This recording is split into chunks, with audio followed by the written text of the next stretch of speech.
Repechage race for the Nations Cup for the Gran Turismo World Tour here at the Nürburgring is about to get underway. And here is how the drivers will line up on the grid. It's Adam Sassuolo, who is on pole position in the Subaru WRX. Alongside him, Tetsuya Sugawara. And down in third position, we have a GTR Group B car. Great to see Danny Solis there in third, the American driver. A great position to start for him. Patrick Blajan in fourth position there in the NSX Group B car. And down in fifth, we have Nico Rubelar in the Ford Focus Group B rally car. Behind him, the GR Supra 86, or the GR 86, I should say, with Andrew Brooks. Then we have Mick Hazal in the Peugeot RCZ, his favourite Group B car to drive in the wet conditions, he told me earlier on. Benjamin Bader, 8th position, a bit further down than he'd like to be, as is Ryota Kokubun in the Genesis Group B. Then rounding up the top 10 in the absolutely beautiful Audi S1 Quattro is Fabian Portilla. Not a great race him last time out. Beauvoir there in 11th place in the 8.6 car. And then down, finishing off our grid, is Matt Simmons in the Focus Group B. Now, very quickly to mention, these Group B machines, Tom, four-wheel drive, lots of power, big wings. Even round here, though, in these light rain conditions, it's going to be very tricky. It certainly is, and I should mention, by the way, they've got, of course, four-wheel drive, as you say. They've got complete free reign of the torque distribution on these cars as well, so they might not opt for a particularly rearward bias in this one. They might opt for a different one, so, of course, there'll be a little bit less sliding. So here is that Group B class we mentioned before on the side of your screen. Reinforced suspension, higher ride height, which aren't why they aren't slammed to the floor, and really they're primarily meant for dirt driving, so we whack them on a wet circuit instead. Should mention, by the way, these drivers didn't have the choice of the cars that they are driving in. That was based on where they qualified in this repechage race. So if you qualified in third, you were given the Subaru, hence why Adam Sassuolo is driving that car, and subsequently for the rest of the grid going down the order. Anyway, the repechage race for the World Tour event here at the Nürburgring in the FIA Gran Turismo Championships is about to get underway. It's Adam Sassuolo on pole position. He will lead the field over the line, and the repechage race in the Nations Cup here in Germany is underway. Who will get the lead down towards the first corner? Will we see any moves being made? They're all very close as they come darting through the spray. The headlights are on as they go hard on the brakes. Look at Danny Solis looking to the inside of Sugawara. He's side by side as well with Patrick Blajan for third position. He's not able to get ahead. Adam Sassuolo does manage to hold on to his lead as they come down the straight and head towards turn 3 for the first time. So the Briton, Sassuolo, leads the way, leads the field down towards the heavy braking zone. This is where we could see the first real moves being made between these drivers. Look at the 5th place driver of Andrew Brooks, who sends it down the inside. Very close, and Mick Hazal as well. Great moving there. He's up into 2nd position. Oh, very close. Lots of driver. Oh, he's round. He must have gone round. Yeah, it looks like he's had some kind of an instant. Sugawara coming back onto the track there as well. We didn't see what happened between Mick Hazal there, but the upshot is he's right at the back of the grid. I don't know what happened there. Mick Hazal sent it up the inside, but we'll get back to that when we know more. You see the cars all over the track just vying for position. Here's a replay of what happened to Hazal. He comes up the inside here, 7th to 2nd in a very short period of time. Oh, he's too late. The inside. Oh, yeah, okay. Way too late on the brakes there. Yeah, okay, completely overtook that, didn't he? Disappointing there, and he collided with Sugawara, and he's under investigation. Look at this, nearly 4 wide. What a bit of racing here at the Red Bull Ring. Rubelar is into 2nd position. Then 3rd place, we've got now Andrew Brooks and Bader versus Beauvoir for 4th position. Side by side they come. Beauvoir's got the inside line. Bader's now on the outside. It is Mustang versus GT86. Bader still with the outside line into the final corner. They're going hell for leather at the moment. And don't forget, this is for the final spot in the grand final here tonight. That's right, of course. It's now a fight for survival. Do not expect any punches to be pulled as we finish the first lap here. 7 to go. Sassuolo still leads, a healthy gap now of 3 seconds to the guys behind. Benjamin Bader there going a little bit wide at the last corner, and Patrick Blajan also picking up a penalty there down in 7th position. And in the background, Sugawara and Bader side by side, so they come back in, and Mick Hazal, I think quite rightly, is given a 3-second penalty. Disappointment there for Mikael Hazal. Home turf here at the Nürburgring. It bit off a little bit more than he could chew there. Meanwhile, Matt Simmons is making progress through the field. He started down in last place and is up into 9th position on lap number 2. Mick Hazal, meanwhile, has deposed Danny Solis, who Solis actually started really well there, and he's dropped down right to the back of the grid. Might have been as a result of the incident that we saw down at turn 3 earlier on. So this is where the penalty zone is there. You can see the 2 yellow markers on either side of your track, and that is where the drivers will have to serve them, and quite rightly they opt to go off of the racing line when they serve them. The upshot is that Matt Simmons is able to take advantage. He is now up into 7th position as we ride on board with Tetsuya Sugawara, who's got a face full of spray and a face full of Toyota. very challenging conditions to drive in this. You're essentially just looking for the curbs instead of looking at the guy in front of you, of course. All you really see is a set of headlights and an idea of where you need to turn in. Sugawara there taking a couple of attempts to get the car turned into the corner. Beauvoir and Brooks are side by side in front of third and fourth position. Beauvoir looks to the inside, pulls back into the center. Look at that! Brooks and Sugawara go wide there, just getting onto the spray a bit too enthusiastic on the way into the corner. That gives Beauvoir a bit of breathing room, but now Brooks is on the cusp. He's in fourth position. Currently he would go through the race finish, but Sugawara looking very feisty behind.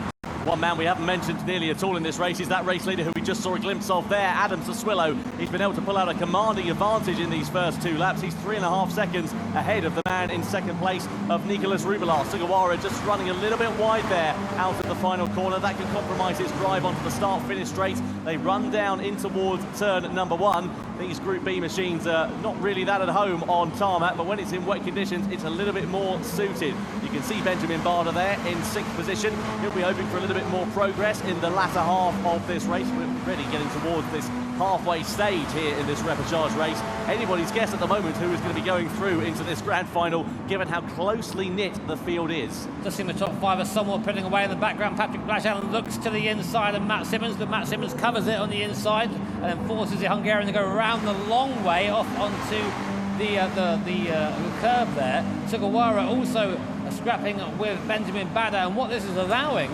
is the top 4 to pull away. So essentially these guys need to just sort themselves out and focus on catching the top 4. It doesn't matter who comes 5th, it matters who comes in the top 4. So maybe a bit of working together needed here, Tom? I tell you what, Jimmy, yeah, you're absolutely bob on there. A little bit of working together, a little bit of teamwork going on here. Even if it is every man for themselves, then they can squabble it out in the last couple of laps. But one thing that has caught my eye, aesthetically, brilliant way of this rain has been modelled in GT Sport. Look at the reflections you can see on the wet patches of the track, and it really does show how much effort the team at Polyphony Digital have been putting into this game, and great to see it being showcased here for the very first time in Gran Turismo Sport. Tell you what, every tweet I've ever seen put out by Gran Turismo has some guy saying, when's the wet weather coming? Well, here it is. You've got it now, all right? I wonder what you're going to be tweeting about next, but here is Andy Brooks, currently in the last qualifying position. Tell you what, though, Rubelar and Beauvoir are quite close together at this point, so we might see these guys fighting for position. I think that Beauvoir maybe fancies a chance at catching Sassuillo. So coming down the main straight now, and let's see if Beauvoir goes inside. He doesn't, so what he's going to try and do is get that toe and use it coming up to T2. We have 3 very long straights here at the Red Bull Ring, so the slipstream is very, very important. There is Nico Rubelar, our winner from last time out at Paris. You wouldn't think he'd be fighting for the last couple of spots in the repechage, but that's how it goes sometimes. Benjamin Bader giving a penalty for a collision with another car. We didn't catch that on our camera, but that'll put paid to his result for this race. And right now it seems that Rubelar and Beauvoir are happy where they are, 2nd and 3rd position. Andrew Brooks behind as well. And Sugawara starting to come back at the top 4 after a couple of sketchy laps before then. Well, very, very exciting racing going on between these drivers. Let's have a little bit of a replay there. This is Barder we're on board with in 6th position, into the back of Sugawara, right. Down at turn number 3, punts him wide, and yeah, well, there you go. Easy slam dunk penalty, I think, to say that. You don't want to make contact with another car. Here's Rubelar coming through the middle section now. Very tricky apex to hit this in the best of times, but when you're using a Group B rally car, which is really designed to go racing on dirt and has the wet tyres on right now, maybe a little bit more challenging. Now, as Tom mentioned at the start of the broadcast, our players have the opportunity to use... Oh, hello. I'll come back to that point a bit later on. Rubelar has a 0.5 per second penalty, so he's been cutting the course somewhere, running a little bit too wide. He's currently at the head of this pack, and he'll have to slow down coming out of T2, I think it is.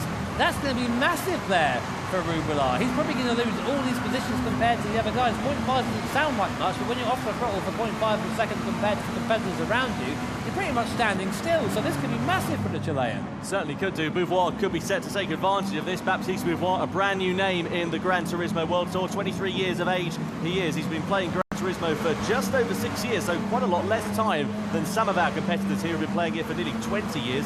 And we asked him to tell him a bit of a fun fact about himself. He said he loves baguettes. So there you go. All right. Bit of an interesting one to do. Here is Beauvoir, though, sending it down the inside of Rubelar, who's also got that slowdown penalty to contend with, so double below here for the Chilean driver. Beauvoir is now up into 2nd position as they run side by side, out onto the straight.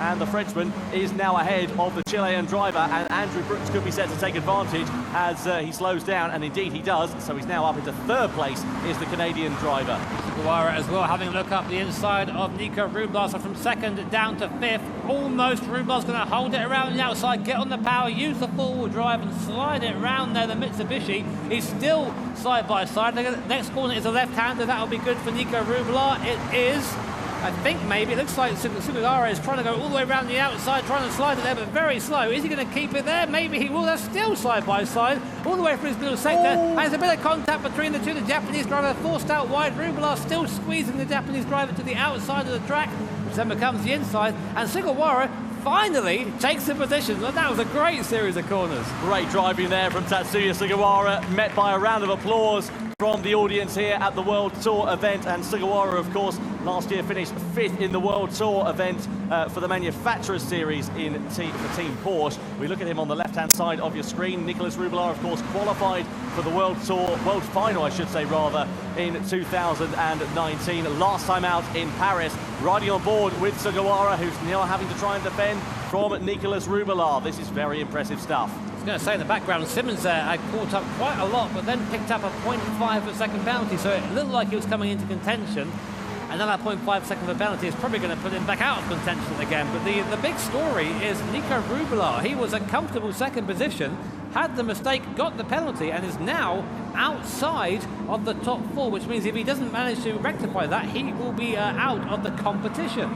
Our winner from last time out of Paris is on the cusp. Speaking of out of something, out of the track limits there was Patrick Blajad. He took the scenic route around turn number 3, drops down to 11th position as a result of that. He would have probably needed a bit of a ticket to get back in from there. He was out so wide. Here comes Rublar. That's a late lunge. That's a very late lunge. And it's contact between himself and Andrew Brooks. That was biting off way more than he could chew. Nicolas Rublar, head in his hands, and rightly so as well. There's surely going to be a penalty that results from that.